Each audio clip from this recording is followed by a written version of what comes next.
Hello and welcome once again to Red Gaming Tech. My name is Marta. Today is the 6th of September and I have some news for you regarding Resident Evil Revelations 2, as details on the recently confirmed sequel have just been published in the issue of Games Master magazine.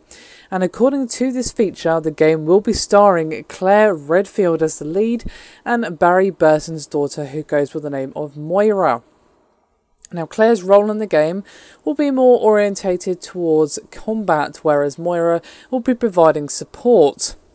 Now, according to Gamatsu and Push Start, the game is playable in both single player or co-op.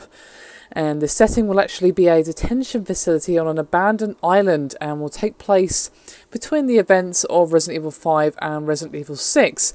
And yes, gameplay focus will be more on survival horror instead of action.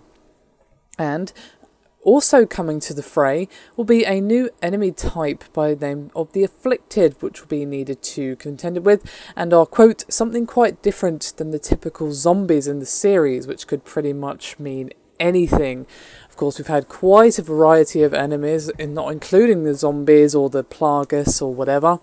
You've of course had hunters, tyrants, weird lizard creatures, basically everything and everything. We've had a quite wide variety of enemies, normal enemies and boss enemies in the Resident Evil franchise, so well, the possibilities are endless as to what these Afflicted could actually be.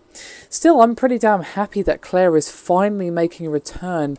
I did hope that it would be Claire who would be seeing in Revelations 2, although Barry Burton's daughter is a little bit of a surprise, and I do hope she shapes up to be an interesting character.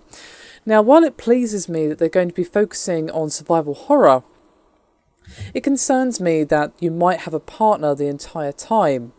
As well, it's hard to feel scared when you don't even feel alone, especially if you're playing with someone else either locally or online. It's probably not going to have local co-op, but hey, we can dream. Resident Evil 5 did after all, but let's just speculate. Let's just say it does. You know, you're not going to feel that scared when your friend is sitting next to you, or even when you're talking to them via Skype or voice chat or what have you.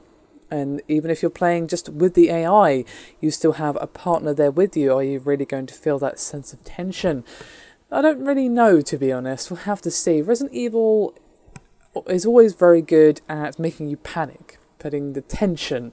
It's not really survival horror in the same way that Amnesia: The Dark Descent is a survival horror. They're both very different beasts in the same genre, so maybe it won't affect it too much.